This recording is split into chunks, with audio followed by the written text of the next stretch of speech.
Mes chers amis, bien le bonjour. Les amoureux des chats vous diront que ces derniers sont des créatures gentilles, douces, énigmatiques, indépendantes, mais qui aiment malgré tout la compagnie des humains.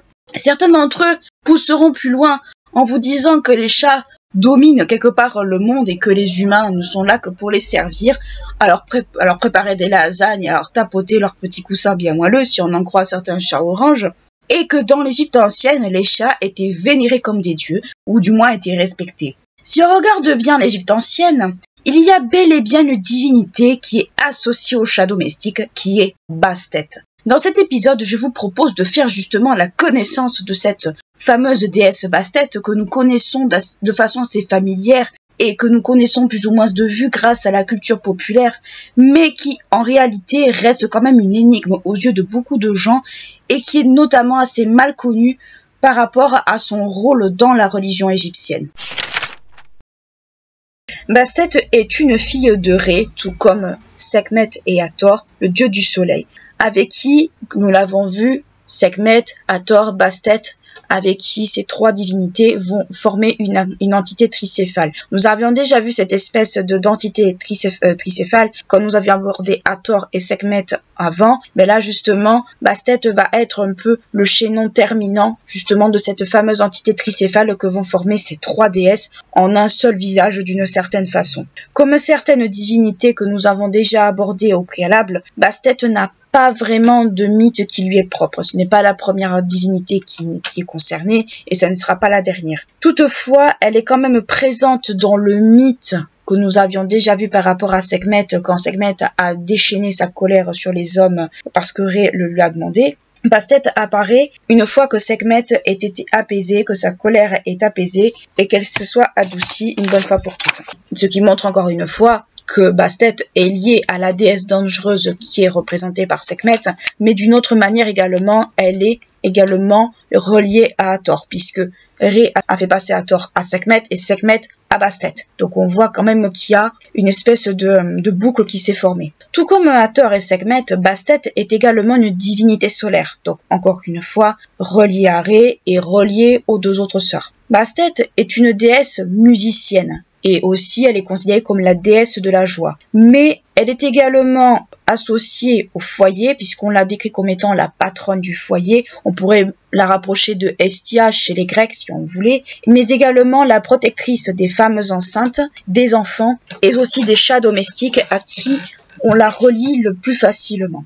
À cela, on la rapproche également d'une certaine manière à Hathor, puisqu'elle représente également la musique, mais aussi, elle est quelque part également liée aux enfants, puisqu'on dit bien que Hathor est celle qui nourrit les hommes, qui nourrit les dieux. Autrement dit, les hommes et les dieux peuvent être considérés comme les enfants de Hathor. Je mets ça entre guillemets volontairement, mais dans ce cas-là, Bastet peut être vu également comme une auxiliaire de Hathor justement dans cette tâche. À prendre avec des pincettes bien entendu, mais si on regarde bien, on pourrait facilement faire une petite hiérarchie entre les deux déesses. Elle est également d'une certaine manière reliée à Sekhmet, puisqu'elle est également considérée comme une divinité protectrice contre les maladies contagieuses, mais également contre les mauvais esprits. Ce qui fait qu'elle protège ainsi les humains des envoyés de Sekhmet. Rappelez-vous, nous l'avions vu, Sekhmet est celle qui envoie les maladies contagieuses, c'est celle qui envoie les pestes ou qui envoie les maladies qui terrassent l'humanité. Elle envoie également ce qu'on qualifie comme étant de mauvais génies ou de mauvais esprits.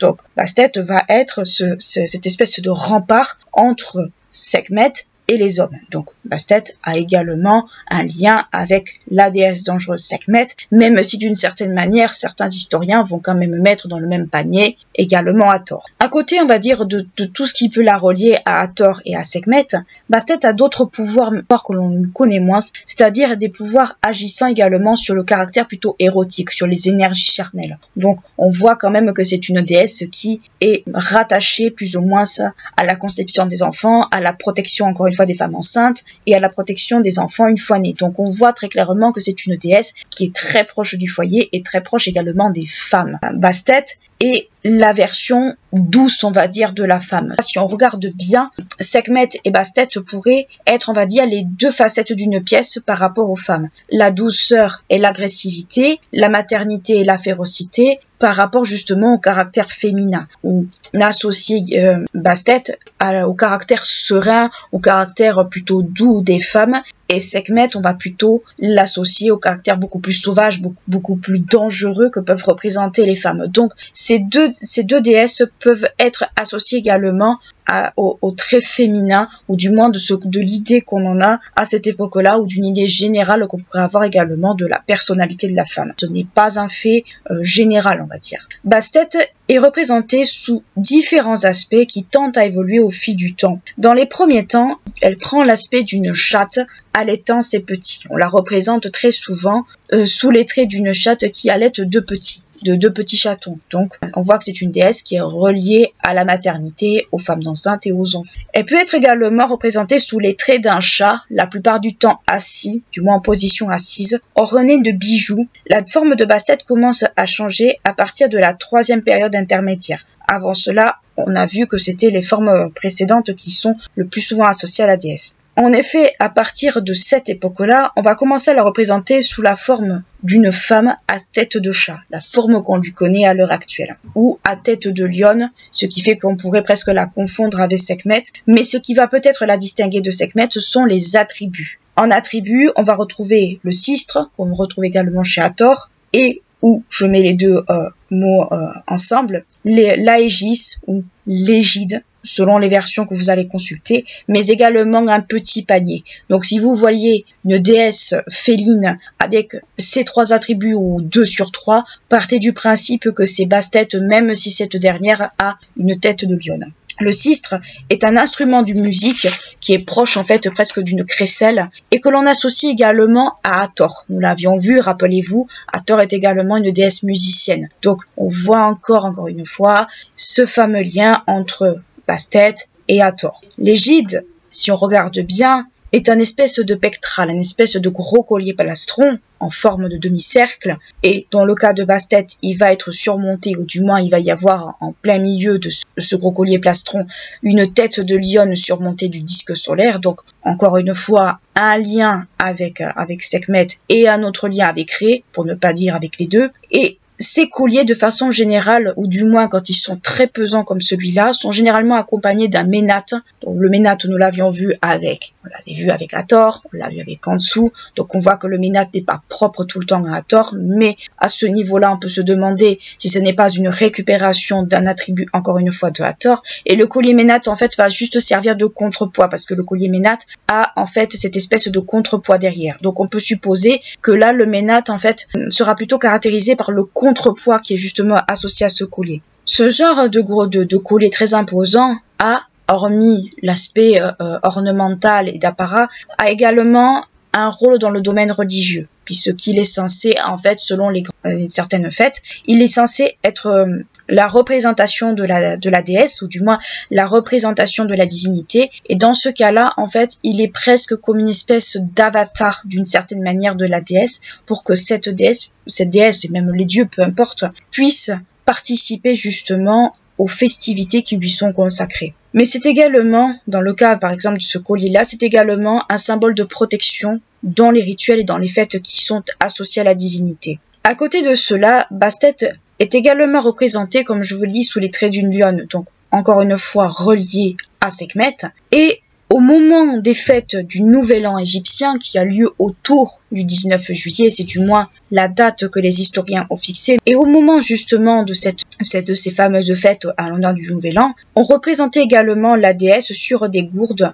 qui étaient censées recueillir l'eau provenant de l'inondation. Alors l'inondation, comprenez bien l'inondation du Nil, c'est-à-dire la crue du Nil, cette espèce de symbole de renouveau de la terre qui apportait ce limon fertile et qui permettait aux cultures de prospérer et de fleurir. Donc ce qu'il faut comprendre dans tout ce que je viens de vous dire, c'est que Bastet, Sekhmet, Hathor sont liées les unes aux autres. C'est vraiment en fait cette espèce de lien qu'on oublie très souvent parce qu'il c'est pas en fait un lien qui est souvent mis en avant, mais quand on regarde bien les attributs des unes, les attributs des autres, les fonctions, des fois ce sont des fonctions complémentaires pour ne pas dire que ce sont des fonctions qui sont semblables. Là, nous venons de le voir, il y a dans les attributs à Bastet, des attributs que l'on retrouve également chez Hathor, le sistre, le ménate, tout ça fait partie des attributs de Hathor. Les fonctions dans les pouvoirs également, dans les fonctions, nous l'avons vu, des fonctions qui relèvent de Hathor, d'autres qui relèvent de Sekhmet.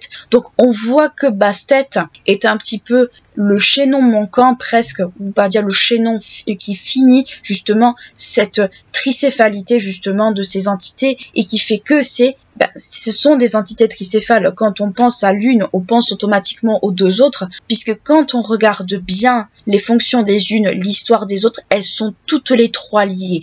Ne serait-ce que le mythe de Sekhmet, celui qui relie Sekhmet à la punition qu'elle a infligée aux hommes sous les ordres de Ré, ne serait-ce que ce mythe-là nous montre bien que les trois déesses sont liées les unes aux autres. Donc, quand on regarde bien justement l'histoire, ou du moins les mythes qui sont autour d'eux, alors je rappelle que Bastet n'a pas de mythe qui lui est propre, hein, c'est un mythe, on retrouve sa présence dans le mythe de Sekhmet, mais quand on regarde le mythe de Sekhmet et quand on regarde les trois déesses ensemble, on se rend compte quand même qu'il y a beaucoup de similitudes et que cette tricéphalité n'est pas forcément infondée.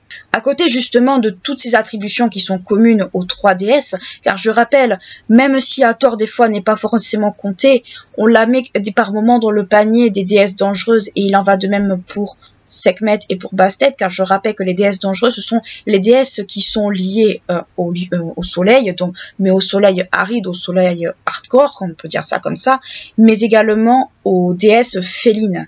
Tefnut, déesse féline, Sekhmet, déesse féline, Bastet, déesse féline, et Hathor dans une certaine mesure aussi. Donc ça, c'est une catégorisation que les historiens ont faite, mais qui est une catégorisation qui n'est pas totalement fausse quand on regarde bien. À côté de cela, on attribue un époux à Bastet, et cet époux, c'est Atum Ré. Alors, je mets de côté un petit peu l'entité de Atum parce que c'est une entité très complexe et qui mériterait un épisode qui lui est entièrement consacré, parce qu'il n'est pas toujours facile en fait de distinguer Atum de Ré, mais ça nous le verrons quand nous aborderons Atum bien plus tard. Et avec ce fameux époux, cette dernière aurait eu deux enfants, donc deux divinités, encore une fois, qui lui sont associées, donc ces deux enfants. Mésis ou Maès, je vais continuer à l'appeler ainsi, qui est une divinité lionne, donc encore une fois liée à Bastet, mais aussi liée à Sekhmet, puisque Bastet peut être également représenté sous une forme de lionne, et souvent pouvant être confondu avec Sekhmet, et Maès, jusqu'au Moyen Empire, désignait en fait les lions. C'était un terme général pour qualifier les lions. Mais vu que c'était un terme général, on peut supposer que ça ne désignait pas les lions en tant que tels, mais ça pouvait être peut-être un mot qui était utilisé car on ne savait pas trop quel genre de félin on avait devant soi. Alors il pouvait y avoir les lions eux-mêmes, mais il existe plusieurs félins et pas forcément des félins où on a une idée de comment les désigner. Donc les mots généraux, il faut beaucoup s'en méfier car on ne sait pas trop ce que ça peut désigner tout et n'importe quoi. Des fois c'est un peu des mots fourre-tout où on ne sait pas trop ce que ça désigne réellement. Mais à partir du Moyen Empire, Maès est considéré comme une divinité lionne, donc une divinité lionine, et cette divinité va être une divinité guerrière. Cela n'est pas sans rappeler justement les attributions de Sekhmet, puisque Sekhmet est une divinité guerrière. Et sans compter que Maès est également une divinité associée à la lutte contre Apopis. Donc, encore une fois, une divinité qui est liée justement, encore une fois, à Ré. Et à côté de Maès, il y a l'autre enfant, qui est Orekenu, qui est appelé ainsi car on le désigne comme étant, comme le Horus de Bubastis. Donc, encore une fois, on trouve un Horus à Bubastis, comme il y en avait un à Edfu. Et cet Horus de Bubastis pourrait être, d'une certaine façon, un lien avec Hathor, puisque Hathor engendrait un Horus à Edfu. Là, on pourrait tout aussi bien la rapprocher, encore une fois, de Hathor, puisque elle engendre également un Horus, mais à Bubastis. Donc, Bubastis centre religieux et culturel de Bastet, Horus lié à Hathor, donc Horus est le mari de Hathor, et Hathor engendre également des Horus à Edfu. Donc, quelque part, on pourrait quand même la relier encore une fois à Hathor, mais d'une certaine façon. Bastet représente, comme je vous l'ai dit, la forme sereine du caractère féminin, une forme de douceur, une forme, on va dire, une forme plutôt maternelle, contre une forme beaucoup plus féroce et dangereuse que pourrait représenter par exemple Sekhmet. Comme je vous l'ai expliqué, les deux déesses sont à ce niveau-là les deux facettes d'une pièce. Et c'est très souvent ces deux facettes qui sont les retenues de ces deux déesses par rapport justement au caractère féminin, au caractère de la femme. En Égypte, le chat est considéré comme un protecteur du foyer, puisque le chat, je vous le rappelle, est quand même très présent en Égypte. Ne disons pas que les chats étaient vénérés comme des dieux, dans le langage courant, du moins c'est ce qu'on dit. Le chat est un protecteur du foyer, et c'est aussi le symbole, c'est aussi la représentation de la déesse au sein même des foyers égyptiens.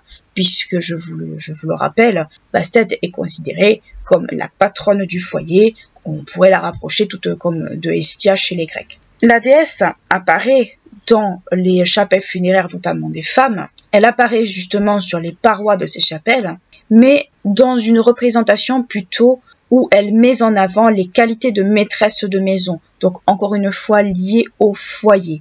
Les chats, encore une fois dans les foyers égyptiens, ou de façon générale, sont également ceux qui chassent les nuisibles. Donc, comprenons bien, serpents, souris, tout ce qu'on veut. Donc les chats protègent le foyer, notamment des parasites et des rongeurs. Dans le monde imaginaire égyptien, le chat est également très présent. L'aspect du chat d'ailleurs fait partie des représentations de Ré, et notamment dans cette fameuse représentation qu'on a d'un chat terrassant un serpent, qui est alors une représentation d'Apopis.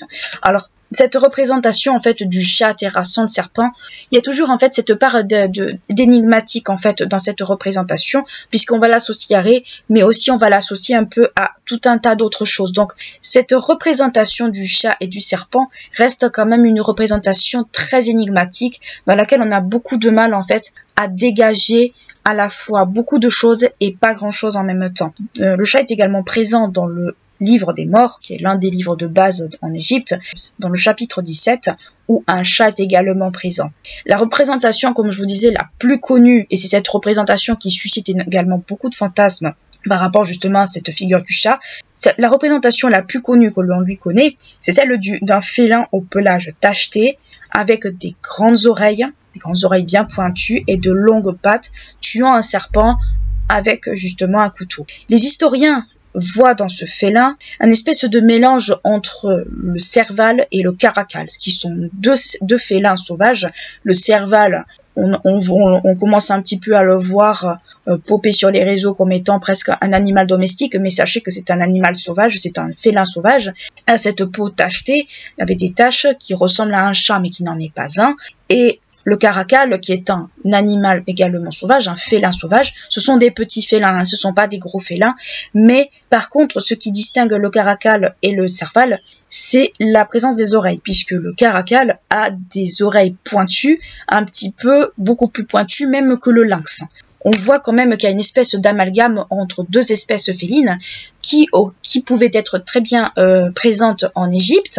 Et il est fort probable que les chats domestiques égyptiens étaient en réalité peut-être des chats issus de croisements ou d'une évolution justement de ces espèces-là. Et il est probable qu'en Égypte, ces espèces-là étaient présentes, ou du moins des ancêtres de ces félins-là. Mais ce sont des félins qui sont pas des gros félins, mais qui sont des félins sauvages. Et ce sont des félins surtout présents sur ce continent-là. Pour vous donner, si vous voulez, pour les fans de Marvel, Serval, par exemple, est également l'un des noms qu'on va attribuer à Wolverine, notamment par rapport justement à la tenue qu'il a. Donc, pour vous dire qu'en fait, justement, cette représentation du chat, notamment de cette représentation du chat avec le serpent, suscite encore beaucoup d'énigmes et surtout beaucoup de fantasmes. Mais toutefois, il est vrai que quand on regarde bien le félin représenté, on peut se demander si ce n'est pas justement un croisement. Si on compare justement, puisqu'on vient parler de chat sauvage, on va dire, si on compare encore une fois Bastet et Sekhmet d'une certaine façon, le chat représente en fait l'aspect doux, l'aspect protecteur du foyer, cet aspect un petit peu familier qui nous est familier et que l'on aime et qui est associé à Bastet, alors que le lion a cet aspect beaucoup plus sauvage, beaucoup plus dangereux qui est lié à Sekhmet. Et je rappelle que le lion en Égypte est l'une des créatures les plus redoutées chez les Égyptiens, et c'est pour ça que si vous regardez par exemple Hamout, vous allez retrouver des caractéristiques du lion chez Hamout. Donc ce n'est pas pour rien qu'en fait le lion et le chat ont tendance un petit peu à s'opposer par rapport justement à ces deux entités divines. Donc ce qu'il faut comprendre de tout ce que je viens de vous raconter par rapport à Bastet, à Sekhmet et à Hathor, c'est que encore une fois, elles partagent un caractère tricéphale. Ces trois déesses, dans tous les cas de figure, sont des déesses tricéphales, les unes avec les autres. Si vous, comme je vais me répéter, mais il faut que vous compreniez bien que, et c'est pas forcément l'aspect le plus mis en avant quand on parle justement de ces divinités, mais si vous prenez le mythe, et le mythe de Sekhmet reprend en fait tout ce que je suis en train de vous dire. Si vous prenez le mythe de Sekhmet en elle-même, de l'apparition de Sekhmet, vous comprenez très bien que les trois déesses sont liées ensemble. Elle est d'abord Hathor, puis elle est Sekhmet, et une fois apaisée, elle devient Bastet. Donc en réalité, ces trois déesses sont liées, et ces trois déesses sont liées à Ré, dieu solaire, un des premiers dieux, pour ne pas dire le premier dieu, et c'est pour ça que des fois Atum et Ré sont des fois un peu confondus, mais comme je vous l'ai dit, Atum, on met ça de côté, on le verra plus tard, mais ces trois déesses-là sont liées au même dieu, c'est-à-dire à Ré, ce sont les trois filles de Ré. Si on voulait partir justement dans une filiation, on pourrait les voir comme les trois filles de Ré, les trois déesses qui protègent justement Ré, qui sont là dans sa barque. Donc on voit très bien que ces trois déesses-là sont des déesses qui sont connectées les unes avec les autres. Prenons le cas de Bastet, nous venons de le voir, mais vous retrouvez des attributions de chez Bastet qu'on retrouve chez Sekhmet, chez Hathor. On retrouve des fonctions chez Bastet qui sont également chez Hathor, chez Sekhmet. Donc on voit très bien que ces trois déesses sont reliées et que elles ont une fonction qui sont une fonction liée à l'humanité, surtout par rapport à Hathor et à Bastet. Hathor est considérée comme celle qui nourrit les dieux, qui nourrit les hommes, qui protège les pharaons, qui est presque, allée d'une certaine manière, la mère des pharaons. Je mets le mot mère entre guillemets volontairement. Et Bastet est celle qui va protéger les enfants du commun, qui va protéger les femmes enceintes, qui va, par cette représentation de chatte qui allait ses petits, qui va nourrir quelque part justement ses enfants. Donc elle a également d'une certaine manière un aspect nourricier. Donc on voit très bien que ces trois déesses par leur fonction, et c'est pas la première fois qu'on voit des divinités reliées d'une certaine manière les uns avec les autres, on voit que ces trois déesses ont des fonctions communes. C'est pas toujours évident de dégager ces fonctions communes, mais on arrive plus ou moins à les distinguer les unes des autres. Et on arrive plus ou moins à les associer plutôt les unes avec les autres.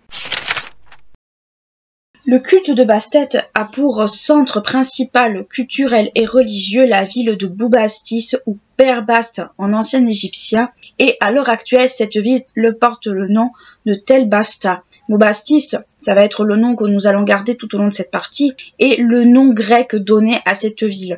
Comme beaucoup de cités égyptiennes que nous avons vues précédemment, Sinopolis, Léopolis, Héliopolis ou ce genre de choses, ce sont des noms grecs parce que c'est beaucoup plus facile à se rappeler, et par commodité on les a conservés également. Situé dans l'est du delta, le nom de Boubastis ou Perbast en égyptien signifie domaine de Bastet. Donc on voit que le nom de Bastet déjà figure dans le nom même de la ville de Boubastis ou Perbast si on préfère. Situé dans l'est du delta, Boubastis devient la capitale de l'Égypte à un moment donné. Enfin, on situe la période plutôt vers 950 avant Jésus-Christ, donc relativement tardivement, si on peut dire ça comme ça. Le culte de Bastet s'installe dès l'époque tinnite, autour de la première et de la deuxième dynastie, donc il est déjà présent dès le début, mais il va connaître un essor beaucoup plus grand au moment de la basse époque et de la période gréco-romaine, donc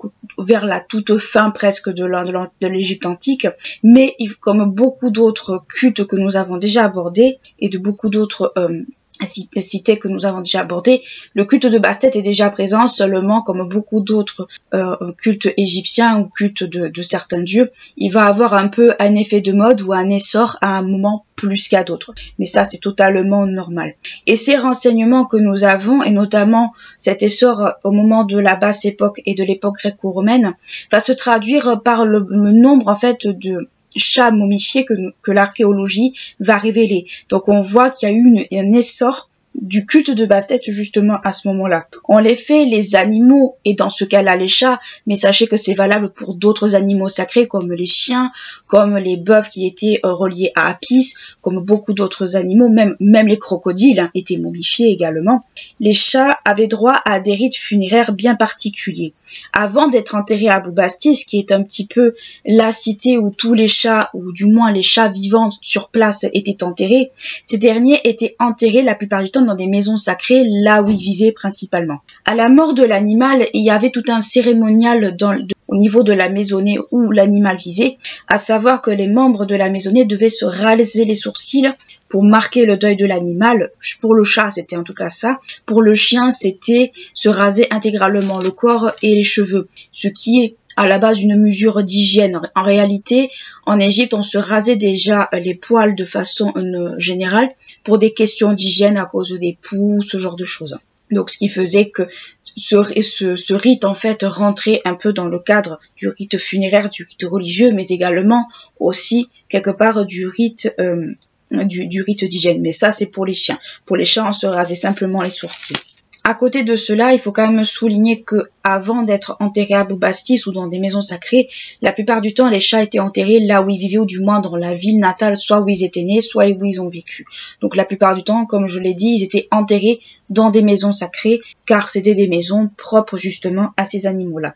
Dans la pratique religieuse, on peut souligner que le culte de Bastet est parfois mis en lien avec d'autres cultes. Alors, ça fait un peu comme une espèce de chaîne à un certain moment. On a retrouvé dans certains cas, par exemple, des liens entre les rites qui se trouvaient à Edfou, rappelez-vous Hathor d'Edfou, du moins qui se trouvait à Edfou, Hathor, Sekhmet et Bastet. On a retrouvé un peu comme des liens entre les trois cultes, car les trois déesses sont liées, nous l'avons vu et revu, et c'est notamment le cas dans certains chants qui visent à apaiser la déesse Sekhmet, et donc à apaiser la déesse dangereuse. Donc on voit très bien que dans le culte de Bastet, même s'il y avait des rites propre justement au culte de Bastet, il n'empêche que les Égyptiens de l'époque étaient conscients que Bastet et Sekhmet étaient liés et que l'une était le côté bénéfique de l'autre. Donc on voit quand même que dans la pratique religieuse, il y avait cette forme de conscience qui faisait que, à certains moments, il fallait que les deux déesses soient associées, ou les trois déesses soient associées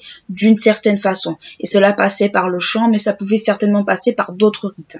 Par ailleurs, il faut quand même souligner qu'il y avait deux autres divinités qui étaient vénérées à Boubastis en plus de Bastet, c'était Atum et Maès, qui étaient également présents.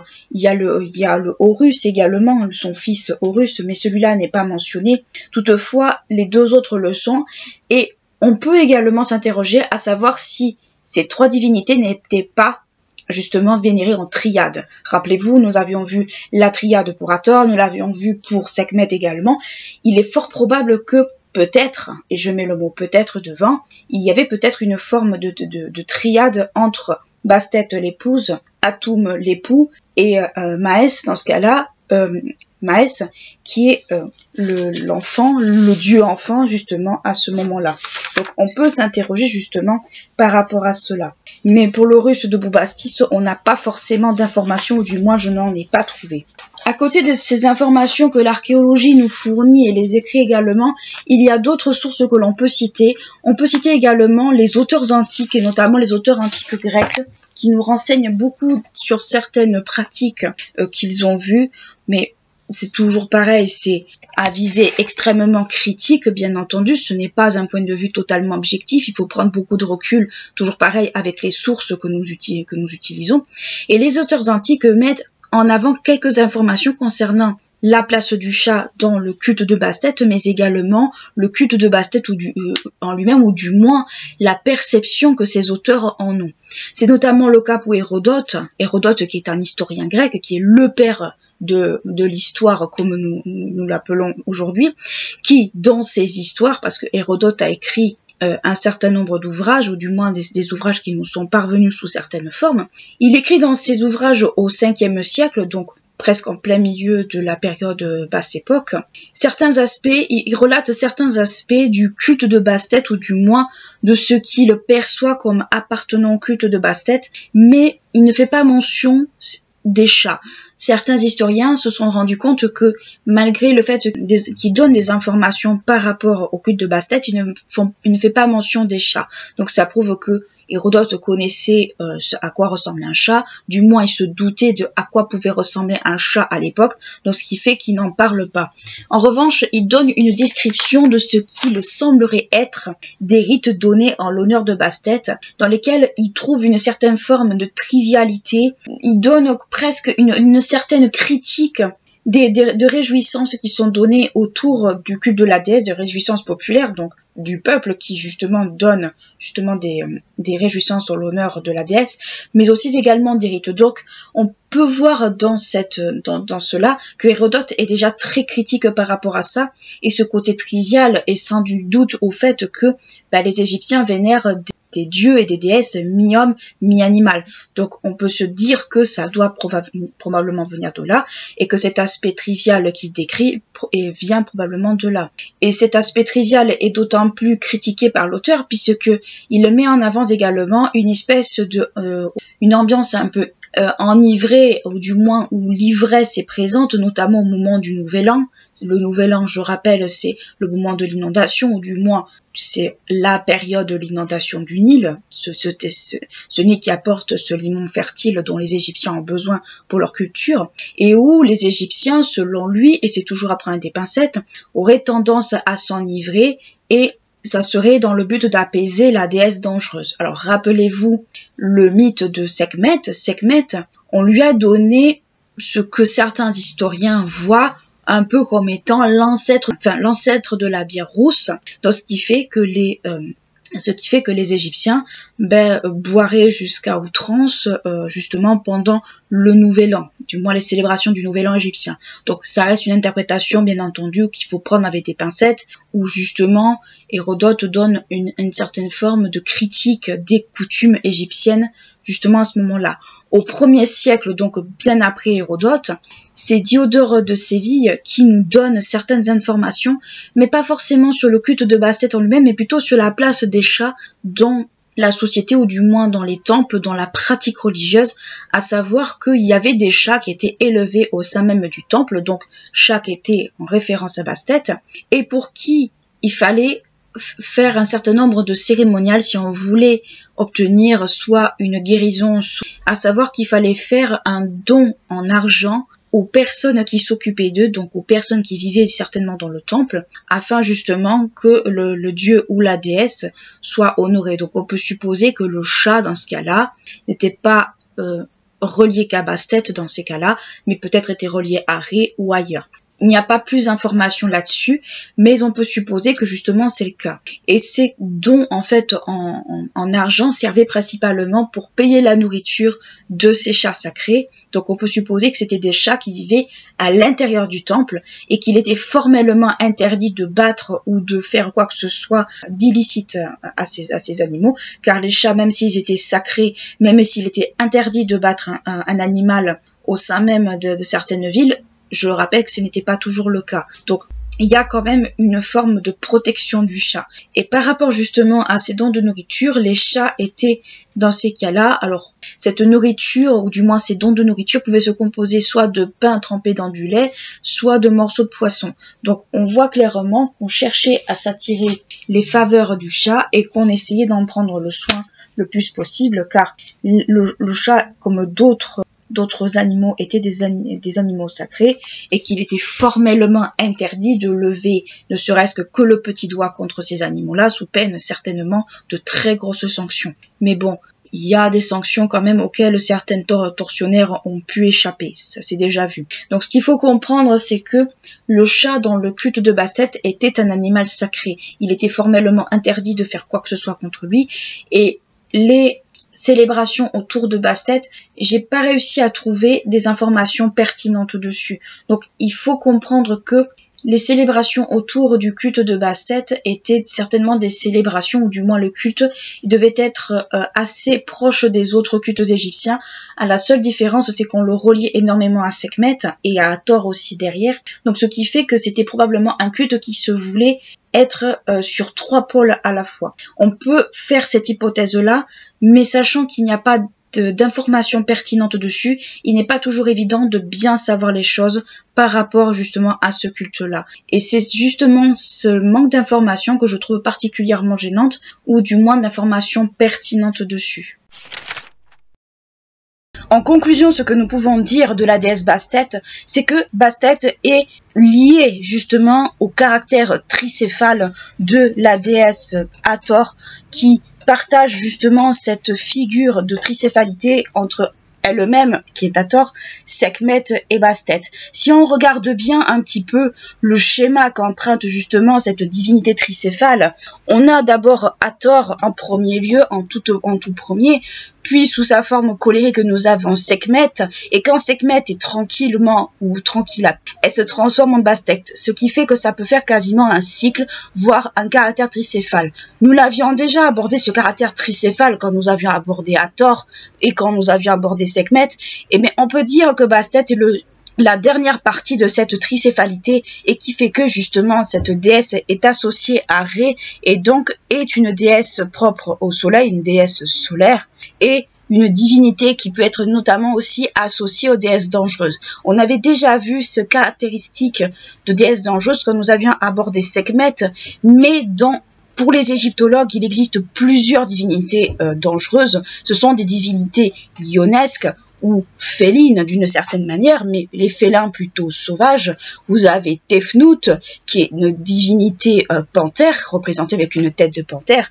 Vous avez Sekhmet, qui a le visage d'une lionne, Hathor dans une moindre mesure, car si vous vous souvenez bien, Hathor avait pris la forme d'une lionne quand elle était en Nubie, et Bastet d'une autre façon, car on représente Bastet par moment avec justement des caractéristiques du lion. Donc Bastet est quand même très fortement lié à Sekhmet, nous l'avons vu dans cet épisode, mais nous l'avons vu aussi d'une certaine façon avec Sekhmet. Ce sont deux entités que parfois on a beaucoup de mal à distinguer et qui peuvent par moments s'entremêler. Bastet est également connu, comme nous l'avons vu dans la partie précédente, par son lieu de culte primordial qui est Boubastis, ou Père Bast en égyptien. Et Boubastis, tout comme beaucoup d'autres cités, beaucoup d'autres villes égyptiennes, est le centre culturel, justement, le centre religieux de Bastet, et c'est ce qui fait que les chats, ou du moins ce qui va être associé à elle, va prendre une certaine forme de sacralité. Le chat en lui-même a une certaine forme de signification dans l'Égypte ancienne, mais il faut savoir une chose, c'est que le chat, même s'il était très respecté à certains endroits, ne l'était pas partout. Le chat a un caractère avant tout protecteur, mais protecteur du foyer, protecteur également des récoltes. Il protège notamment contre les serpents, contre les rongeurs qui pourraient menacer le grain ou ce genre de choses. Donc le chat a avant tout un caractère protecteur, mais protecteur domestique. Donc il y a dans l'Égypte ancienne, du moins dans certaines régions, dans certaines parties de l'Égypte, une forme de cohabitation pacifique ou de cohabitation harmonieuse entre le chat et les humains. C'est ce qui fait que on croit la plupart du temps que le chat avait une place importante en Égypte. C'est en partie vrai, mais ce n'était pas le cas partout. Dans certaines villes, le chat n'était pas sacralisé. Encore une fois, il faut bien comprendre que Bastet, le culte de Bastet n'était pas répandu partout. Comme beaucoup d'autres cultes égyptiens, il y a des cultes qui se sont répandus partout. Le culte de Ré, d'Amon, nous en avons vu, ont perduré ailleurs, mais celui de Bastet est beaucoup plus localisé. Donc, c'est pas forcément un culte qui s'est répandu dans toute l'Égypte. Ça peut surprendre, mais malheureusement, c'est le cas. Il faut savoir aussi que le chat, malgré que c'est parfois oui, parfois non, a quand même une signification, a une importance particulière, puisque on va retrouver avec certaines momies des chats momifiés. En effet, les chats, au même titre que leur maître, étaient également momifiés afin que ce dernier accompagne justement le maître dans l'au-delà. Donc il y avait quand même une forme de volonté de vouloir à ce que le chat et le maître ne soient pas séparés. Le chat a également un rôle à jouer dans le livre des morts, nous l'avons vu, ce fameux chat qui terrasse justement. Alors, on n'a jamais trop su si c'était un chat ou si c'était une panthère. Tout ce qu'on sait, c'était que c'était une représentation féline qui était associée à Bastet et qui justement voulait être le chat qui terrasse le serpent Apophis ou Apophis selon les versions, et c'est ce qui fait que ce fameux chat a quand même une importance principale, a une importance quand même centrale malgré tout. Le chat, non, que ce soit en Égypte ancienne, mais dans toutes les autres périodes et historiques, que ce soit pas seulement en Égypte mais ailleurs, aura toujours une place de je t'aime moi non plus. J'espère que cet épisode vous aura plu, vous aura intéressé, que vous en aurez appris beaucoup plus sur la déesse Bastet, que l'on côtoie sans vraiment côtoyer. On la voit dans certaines représentations de la culture populaire. Si on prend l'exemple de Age of Mythology, elle fait partie justement des divinités qui sont proposées dans le jeu, mais à part cette représentation de Age of Mythology et éventuellement la représentation qu'on va retrouver dans Toutankhamon, qui est une série animée de fin 90, début 2000, où justement elle va avoir son épisode consacré, c'est pas forcément la divinité la plus connue malgré tout. On la reconnaît, on reconnaît la déesse chatte, on sait à peu près qui c'est, mais à part ça, on se rend compte qu'on n'en connaît pas plus en fait sur elle. On ne sait pas sa signification, on ne sait pas son lien avec Hathor et Sekhmet. On ne sait pas trop en fait ce genre de choses. Et justement, j'espère que ce podcast vous en aura appris beaucoup plus sur elle, que vous aurez appris des choses justement sur cette déesse que l'on connaît sans vraiment la connaître. J'espère que l'épisode vous aura plu, vous aura intéressé, que vous aurez appris des choses. N'hésitez pas à liker, clocher, à vous abonner à la chaîne. Moi, je vous dis à très bientôt pour un nouveau podcast. Et d'ici là, prenez bien soin de vous.